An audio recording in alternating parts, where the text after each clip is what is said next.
Mal, Ella, how are you both doing? You well? Good, Very thank good. you. Yes, thank you. It's really good to see you both.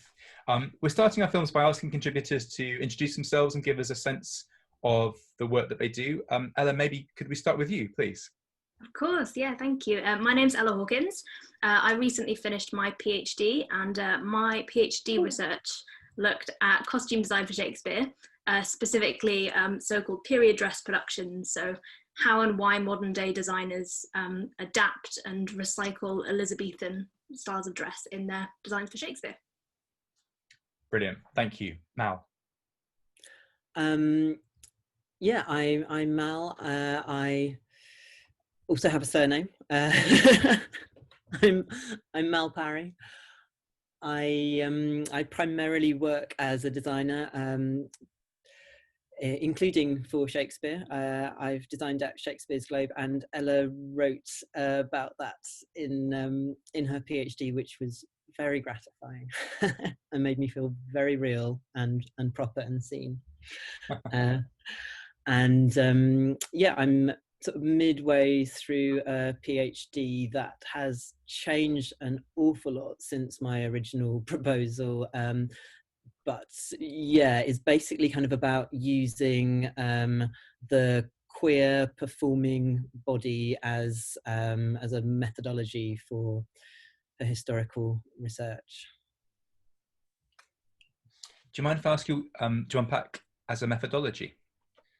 Yes, and I'm probably using the word methodology wrong. I always kind of get a bit lost in that, like, is it method or is it methodology? Are we just saying methodology to sound more clever?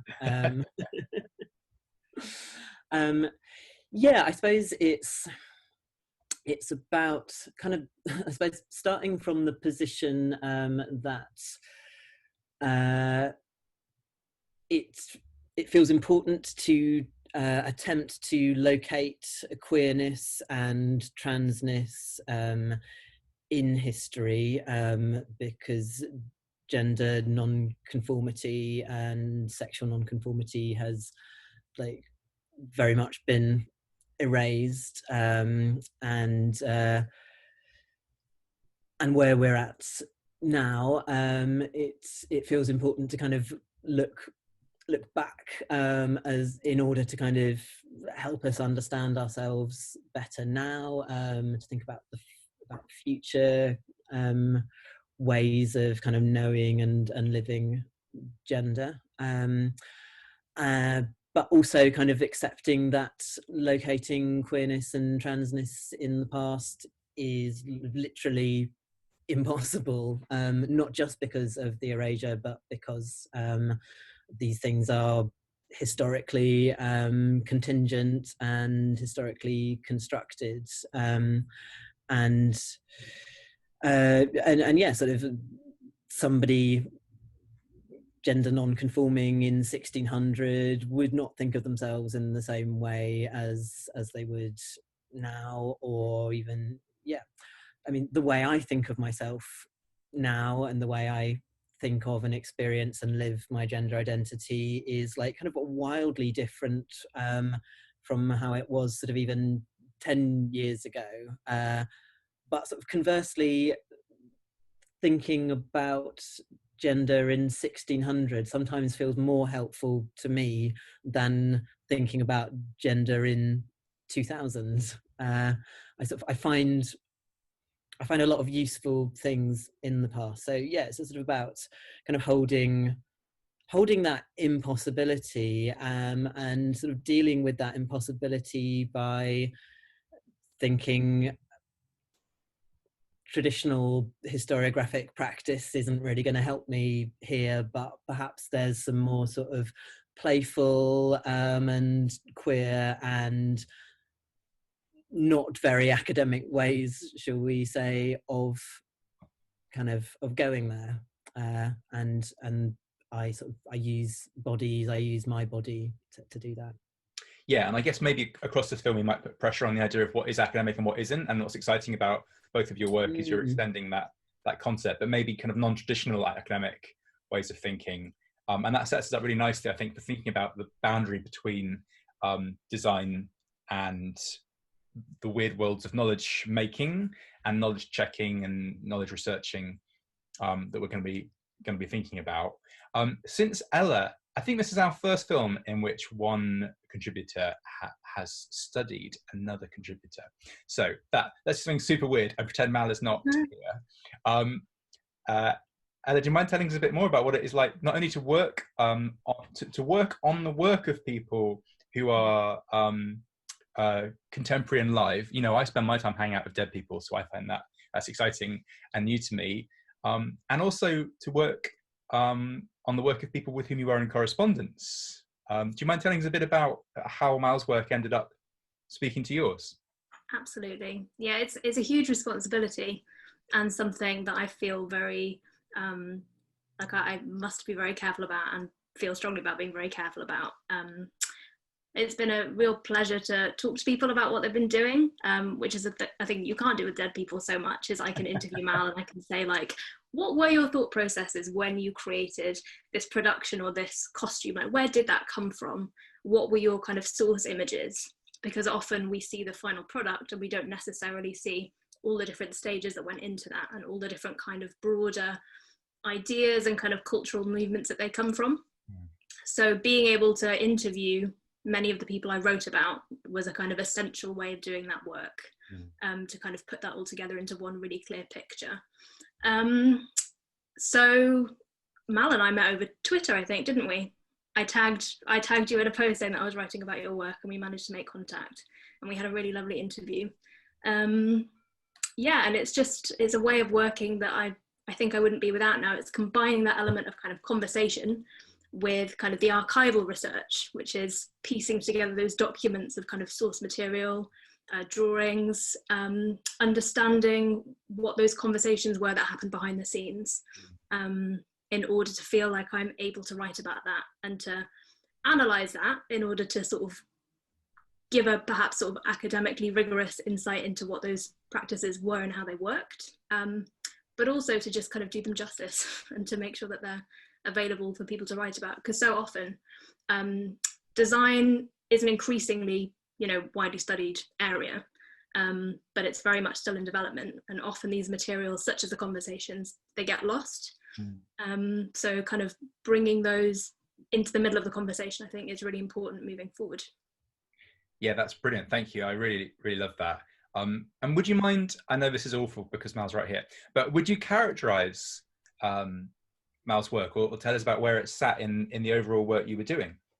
Yes, Mal's work was in the last chapter of my thesis, where in previous chapters I'd looked at, for example, productions that were really interested in kind of setting a Shakespeare play in the early modern period, in a way that kind of looked beautiful and in a way that contextualized the cultural references in a kind of quite straightforward way. Or in a different chapter, I looked at kind of fantastical ideas. So something about early modern fashion looks like magic to modern eyes for some people if you do it in a certain way. So for example, quite a few productions will show the fairies in A Midsummer Night's Dream as being Elizabethan in comparison to the courtiers who are perhaps modern. So it's a way of defining this otherness. People look back to the past. But Mal's work, it was the productions that Mal designed in 2018 at the Globe. So it was As You Like It and Hamlet.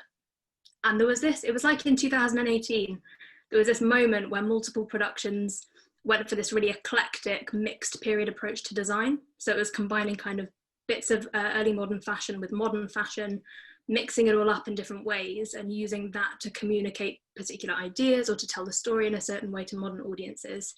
And I really wanted to figure out why that happened in 2018 at the Globe, also at the RSC and their Merry Wives of Windsor, and the kind of what led to that and how that worked in practice. So Mal's work was this really interesting idea of haunting that hadn't come up in my previous chapters. So I would hate to speak for Mal, I'd love to hear Mal talk about this as well. But this idea of the past haunting the present and making that really visible and using that as a kind of interpretive tool for modern audiences to say that kind of not only in the play text history, so its life on the early modern stage, but also Shakespeare's Globe's history as an organisation and its interest in kind of bringing the past into conversation with the present.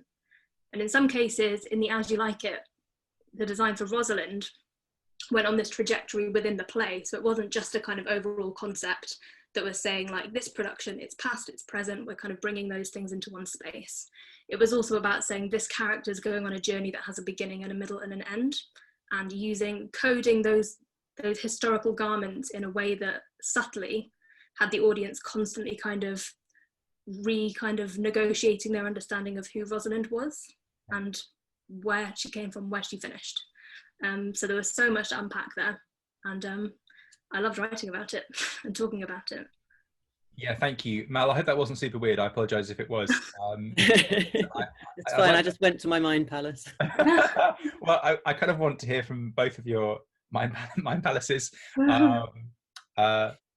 Yeah, Mal, would you mind sharing with us a bit more about the kind of design work that you do, either corresponding with what Ella said, or perhaps taking somewhere else, whichever you'd rather do?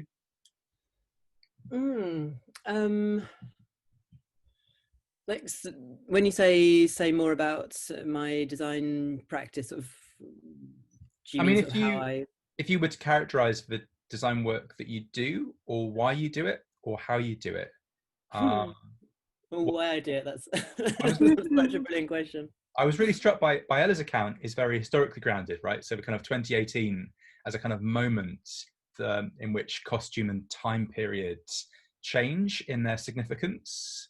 But I presume that as a practitioner, you need to be saying this, not me, but I think of practice-based work perhaps not having quite that sense of what the contemporary world is doing, and instead thinking about your own design trajectory. I don't know. It's just an example, I suppose, of how you might tell us more about the work.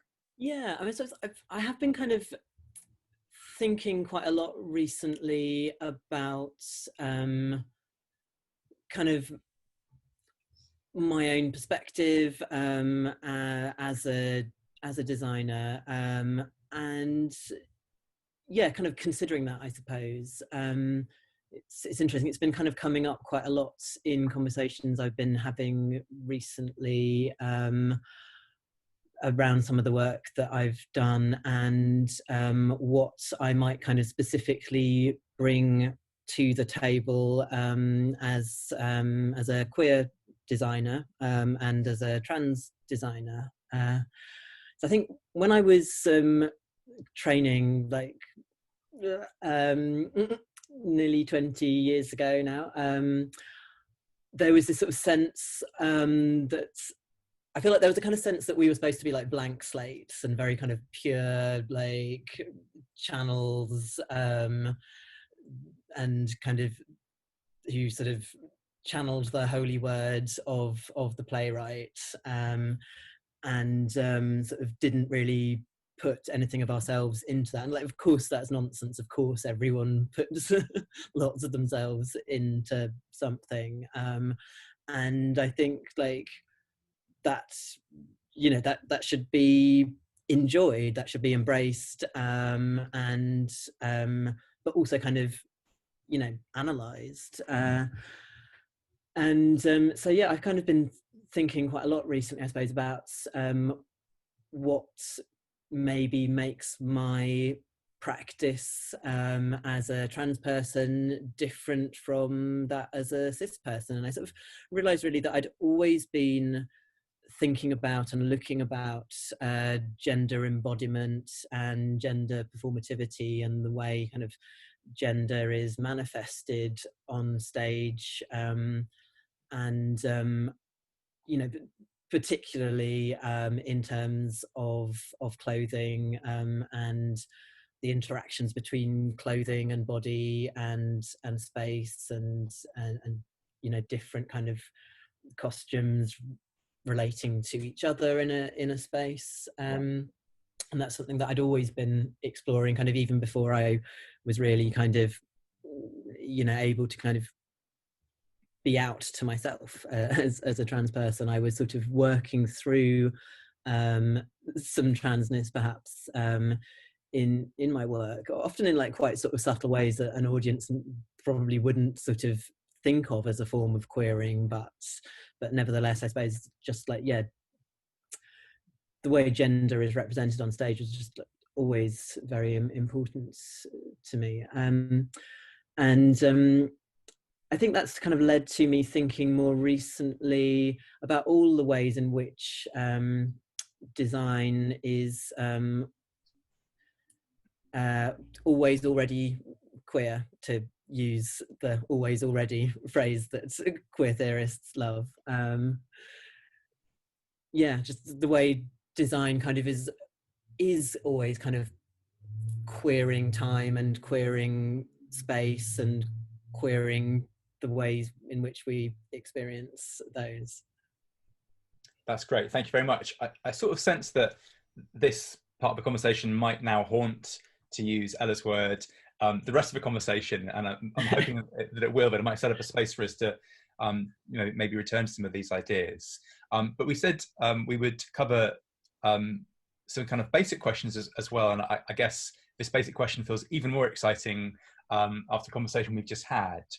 But as people who are invested in design, I know that a question which again haunts you is, why would you study such a thing? And I'm certainly interested in asking what the word design means to you. And we were having a quick preliminary conversation before we started making this film, and I did some quick Oxford English Dictionary research, because I am that guy, and the OED is fallible, but it's a useful way of mind mapping when words come into play. And it looks like the word design enters the English language between 1560 and 1580, which is playhouse time, right? It's the moment in which theatres and institutions sort of become a thing. So that seems really interesting to me. And it looks like in that early phase, it means something a bit like impose meaning on, to put a sign onto something. I think, if I'm reading the OED correctly. So both historically and in terms of contemporary, I'm really interested to see where you might go with this. Yeah, design, what is it?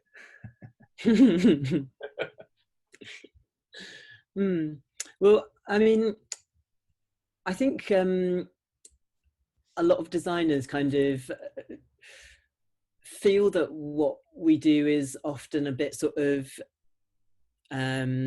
undervalued, or kind of thought of as a kind of secondary thing, and that's something to do with the way sort of text and embodied text, I suppose, is always kind of thought of as prior in the way that we understand theatre, because of the early modern period. I would say, and perhaps you'd agree, that we have, I mean, I know S. Grange has been on this series, and apart from their work being a lot about hanging out with the dead, they're also kind of trying to sort of de-center that kind of textual primacy thing and look at what else is happening, and which sort of doesn't, gets kind of erased or forgotten because it isn't textual, but how that kind of leaves out a whole load of other people for whom literariness and literacy is not primary, or is maybe not even available. Mal, if it's okay to jump in there, I feel like it's my duty as a bit lit host to say that's film number 15 if you would like to see Sarah on that very topic. And if it's all right, I also wonder if it's less an early modern thing and more that in the early modern period there's a split between people who are watching theatre to watch it and people who are valorising theatre to listen to the words. And it's the people who are listening to the words who dominate the documentary evidence. So I wonder if it's less a legacy of early modern culture and more of archival survival. But just I would really agree with that. I think that's kind of probably what I was driving at. It's not necessarily sort of the way things would be understood at the time, but it's very much indicative of the way things have been recorded and remembered and archived for sure. So I suppose, to kind of land back now, most designers I know sort of have a bit of a chip on their shoulder about the sort of still very common idea that basically we kind of make backgrounds, that we sort of come along after the fact of something and just decorate it a bit. Whereas I think most designers think of what we do as a kind of visual dramaturgy, but even that is kind of making the comparison with text. So I've been reading Rachel Hand's work recently, and she does some really kind of interesting, very sort of close reading work around sort of the different language that's used for design, sort of in different countries. And she talks about she makes a difference between scenography and scenographics, and what I'm understanding her to mean there is that scenographics, she's using it as a kind of thick word, a kind of thick description of all the different ways in which bodies and clothing and space and music and text and light and people watching and all the ways in which those kind of interact, and not kind of putting anything kind of hierarchical on that. I might be like wildly misinterpreting her, by the way. But she also talks about worlding, which I think is a really lovely word. Say that again, Mal, sorry. Worlding. She used the word worlding, and acts of worlding, and I think that's really beautiful. Yeah, that's brilliant. Yeah, we have a further resources section at the on either page of our website, so we'll make sure that Rachel Hand's book is there. So if you're watching this on our website, just go down, it'll be down there. Before I hand over to Ella, yeah, I am still thinking about how this is a legacy of the early modern period, and how when we think of particular Shakespeare plays, if you think of Hamlet, people will start trotting out To Be or Not to Be, or The Tempest, We Are Such Stuff as Dreams Are Made Of, or something like that. But I'm convinced in the period, you know, those plays, Winter's Tale is the bare and freaky statue play. The Tempest is the massive storm, oh my God, you won't believe the storm play. And we do still think of Hamlet visually and iconographically, I suppose, but we kind of text these plays, which their central characteristic is surely that worlding, to go back to Mal's word. Ella, do you want to tell us more about design? Yeah, I was also just thinking about the early modern kind of legacy, and thinking about how spectacle has always been also kind of not undervalued, but kind of, you know, it's not seen as a positive thing in many, you know, people, if something's too spectacular, it's not necessarily a good thing. Spectacle perhaps detracts from the text, and I wonder if that's kind of an underlying thread that still kind of affects how we think about design in relation to text. I actually rarely use the word design because it's so general and because it goes beyond theatre. So often I write about costumes, so I specifically say costume, also because design for costume and design for the stage are two, it seems to me, wholly different kind of skill sets and processes. Instead of dressing bodies, you're dressing a space, and they interrelate, but they're quite different. Yeah. So design is a very interesting word that kind of goes, it's a much bigger one that relates more to just how the world looks and feels and how you interact with it, for me. Yeah. That's really interesting. When we talked earlier about Ella's work on Mal's work, it's really a clunky phrase, I apologize. But Ella, you talked about coding garments to renegotiate identity and story with the audience. Whereas Mal talked about an interaction of clothing and body. And I thought that was kind of interesting, kind of thinking about the same process, but from a slightly different interaction. On the one hand, between clothing and the performer's body. On the other, between clothing and the audience's understanding of identity and story. And I wonder if that's a way into some of these issues that design, or whatever you want to call it, changes depending on whose viewpoint we're looking at them from. Is that right?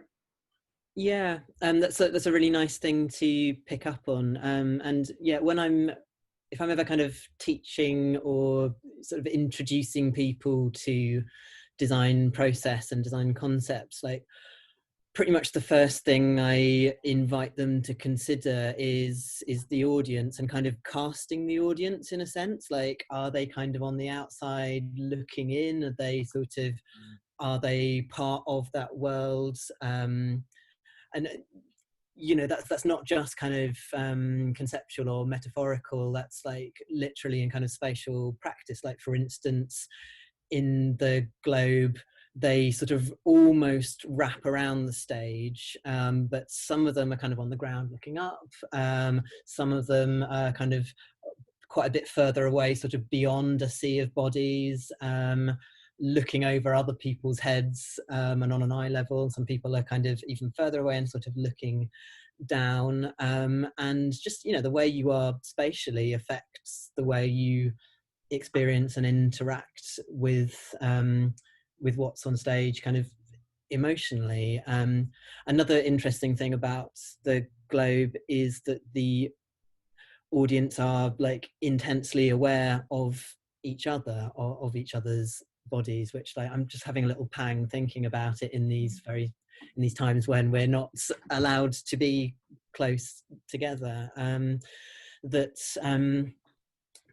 That especially in the yard, like, bodies are really pressed up together, and you can sort of feel the heat of other people, and sort of, you know, breathe together, and because you're in this sort of shared light with the actors, that is a very different experience to most theatre experiences. And it's something that I really enjoy playing with in a lot of work I do. I really love theatre setups where the audience can kind of see each other and see themselves as part of the world of the event, rather than sort of feeling separate or kind of hidden from it and from each other. And it was something I felt very strongly about when I first started working on those Globe shows, was that sense of kind of a mix of periods, and picking up on that from the early modern period. Like, as far as we know, there was a kind of mashup of different periods on that stage that would kind of include a version of historical, whatever we might understand that to mean, like now or then, and fantastical, and then every day, you know, there would be people standing up on that stage who looked like the people standing in the yard, standing then alongside kings and gods and monsters, and that sort of, I think is not quite maybe what people have in their head when they imagine going to see a play, and certainly when they imagine going to see a Shakespeare play at the Globe, to imagine that there would be people who look like them alongside people who very much don't. And yeah, that felt important to work with. Yeah, it depends what you're wearing when you're an audience member in the Globe, of course. I wonder if well, there were a gang of people who wanted to all come in Elizabethan dress, and I was very, very excited about that. I think it was like some donor and their buddies proposed to come to the first night of Hamlet in Tudor-Bethan costume, and yeah, I'm here for that. Yeah. People should go to the theatre in costume more often. I wonder if this is a good place to segue to Ella's work, and thinking about the way contemporary theatre mediates, whatever the right verb is really, does things to Elizabethan on-stage and off-stage clothing. I think we should ignore Mal's terrifying, dangerous, and probably illegal idea that people should be in the same space breathing together. That ain't happening anymore. That's mad. That's in the past. That's traditional and gone. But yeah, Ella, could you tell us a bit more about your work and the way in which Elizabethan Jacobean clothing gets kind of refracted, used, changed in contemporary performance? Yeah, the interesting thing about it is that it gets done in so many different ways, in a way that has perhaps not previously been sort of taken into account. Often it's kind of, there's a category of, oh, there's period dress performance, and then there's modern dress performance, and they kind of get put into their own little boxes. And the thing that became most kind of interesting and clear as I was working through the project is that they're doing so many different things, and there are so many different ways of engaging with that history, and so many different reasons for doing it. And what I love about it is that the closer you get with analysing how costumes were made in particular places by particular people, you can learn so much about the wider kind of performance philosophy that's happening in that place. So to come back to Shakespeare's Globe as an example, if you look at the original practices productions that were kind of practiced between 1997 and 2005 by Jenny Tiramani and her costume team, that was all about researching and kind of reviving and understanding these lost construction processes, piecing together, you know, looking at surviving garments, looking at kind of other sources in order to understand how they were made, how they moved, how they fitted the body. And that created this whole raft of information that had not been kind of around for centuries, essentially. And it wasn't so much about, let's experience what a play would have looked like in Shakespeare's time. It became much more about, let's transform our understanding of the material culture of the early modern period. And that has had sort of huge ramifications far beyond Shakespeare. And then if you fast forward a few years to Dominic Drumgoole's period, which immediately followed that period, it was much less about kind of understanding the past and finding subtle ways to make the narrative make sense to modern audiences while keeping the look of the historical. And that links to all kinds of other things that were happening during that period. So subtle kind of changes to the stage space to give modern practitioners more options. So things looked historical, but you could also say like, oh, they look rich because I understand that purple or red or rich tones, that means something to me now. So it's kind of blending in a very kind of quiet way, how those kind of two cultures come together. And then if you fast forward again to the work Mal was doing, it was a period of kind of a different idea of reinvention and a different idea of the relationship between past and present that wasn't subtle, and it wasn't, it couldn't be read as kind of looking historical but actually not quite being historical. It was about kind of really confronting that and finding, and it was all about collaboration. That was the most important thing about it. It wasn't that Mal was kind of in charge of everything about the design. Mal worked with all the actors and the directors to come up with something that was true for the actors as much as it was for Mal, I think. Again, not wanting to talk for you, but it was kind of coming up with a philosophy of performance that was about collaboration, and not about kind of hierarchical ways of creating theatre. So if you look at like an individual choice about how a seam is sewn, where you get your fabrics from, you can learn an awful lot about kind of much bigger ideas and where they come from and how they've come into being.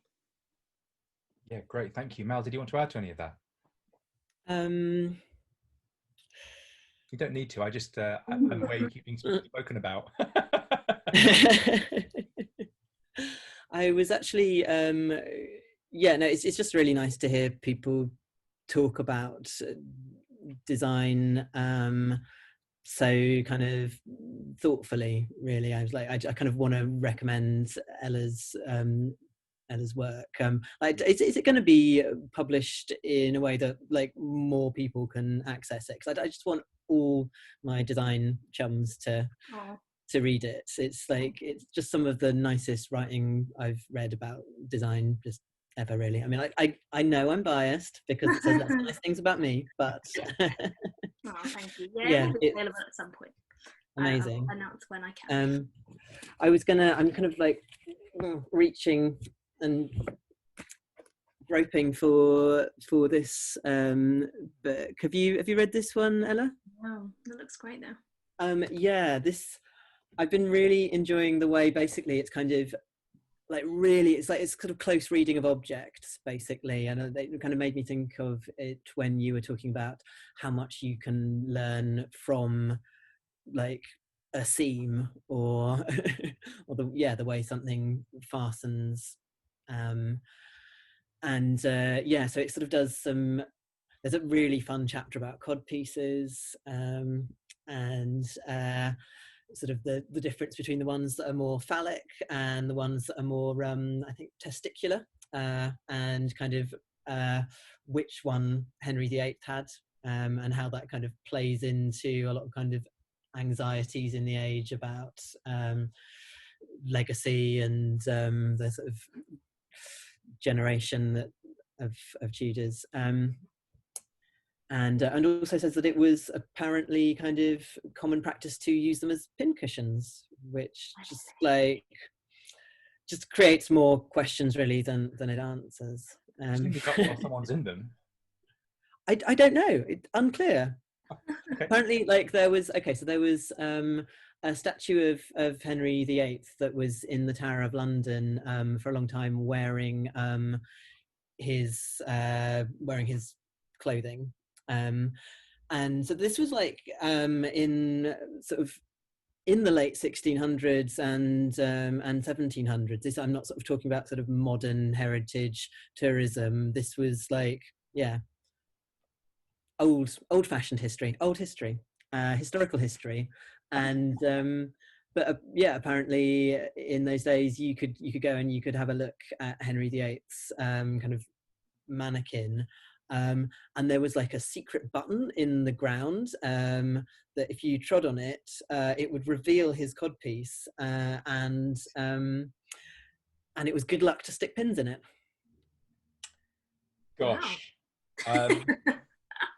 I don't know what to say to that, but thank you, Mel. One thing that I was really struck by in Ella's account of the kind of different jurisdictions at the globe and their different relationships with design and historical research. And here I'm segueing all the way back to something that Mal said right at the start about moving between design and PhD research. That the early stage of the globe, it looked like making was a form of historical research, right? Mm-hmm. But I wonder if that's still true of Michelle Terry's recent work, but the meaning of the word making and the meaning of research has simply changed, because we have in the form of Mal someone who's doing both of those things. And again, Mal, I don't want to put words in your mouth, and this is something I want to hear from you about, but presumably there is a relationship between the making and the research that you're doing. Having said that, there presumably is such a relationship. Can you tell us if there is and what it is? Yeah, I suppose I think they're the same thing, really. Yeah, I don't really see practice and research as kind of separate things anymore. Practice is research. It's a form of research. Yeah, I suppose it's kind of then about what you do with that information and what you do with that knowledge, isn't it? I think kind of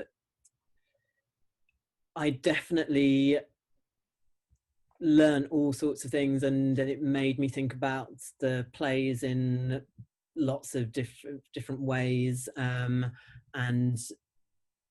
there was kind of information there that I think and ideas that came up that wouldn't have come up any other way other than from having those experiences of doing and making and exploring and observing kind of interactions between bodies and space and clothing.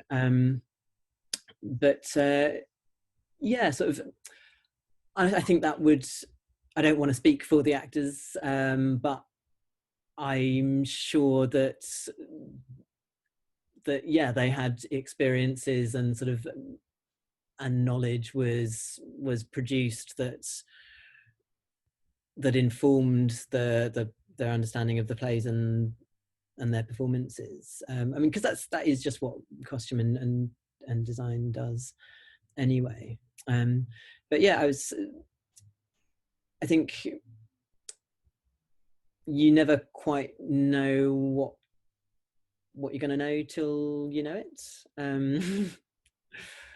I'm now thinking about a conference that we were at together, where someone was talking about kind of practice as research and you know, sort of what they'd learned or not learned from doing a particular staging a particular play in period costume into authentic period costume, because of course there's costume that looks authentic but actually isn't, because it's been adapted so it's sort of easier for modern people to use, but then that sort of can lead to sort of maybe sort of misinterpretations of actually kind of how it is to embody costumes.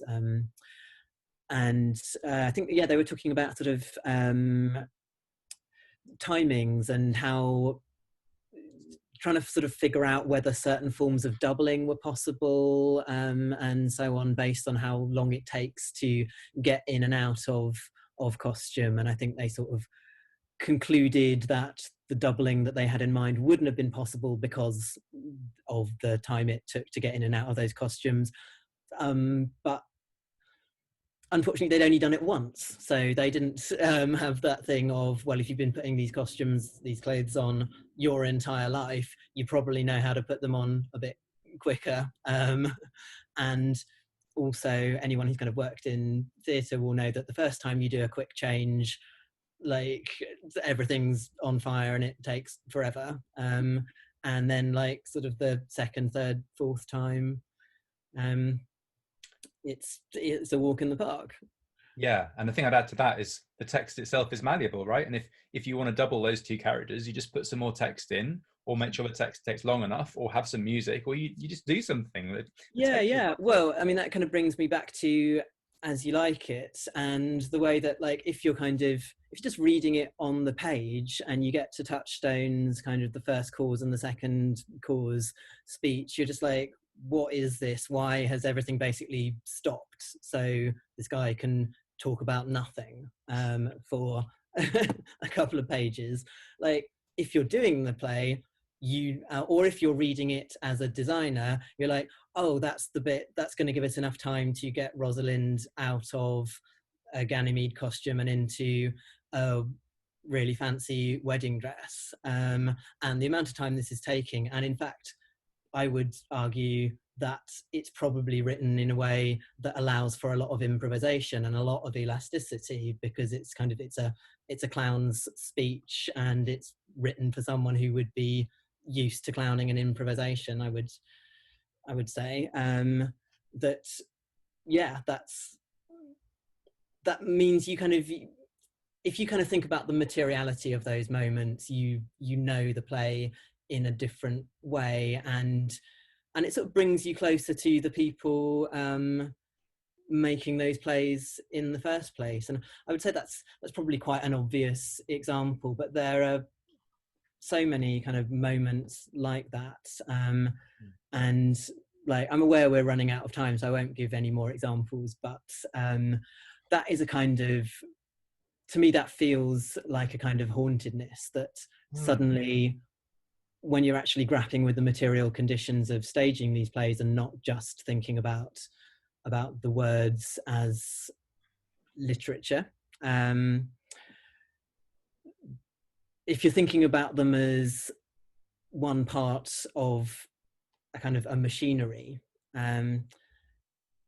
suddenly it is a bit like the past kind of taps you on the shoulder, and it can be very, very eerie to suddenly kind of have those thoughts and those revelations. And there were many times in the Globe shows where I did wonder if, because of the specific conditions where you're in this kind of, to an extent, historical reconstruction of a specific space, but we're also working with some, like, very different and interesting conditions of our own now, that was basically meaning that I was having some kind of revelations and some ideas that no one had ever had before. Not that it matters if I'm the first person to have them or not, but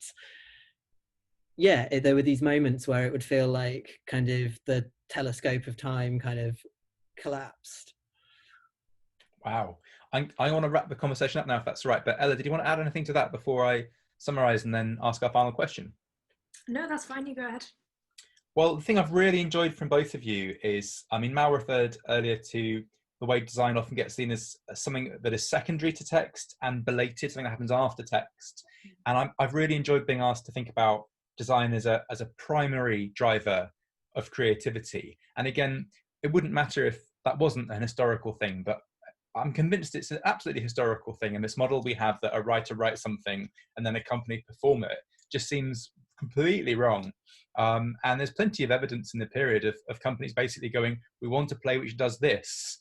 And that's your design. And now go away and make the words fit to the design rather than the other way around. So I've really valued the way both of you have asked us to think about that. We end our films, as you know, by asking what the word literature means to you, and you're welcome to answer that as professionally or as personally as you like. And you're also welcome to think about where it sits in relation to design. In many ways, that's been a key part of the conversation already. Maybe if we start with Ella, please. I don't know if I have a really intelligent answer to that question.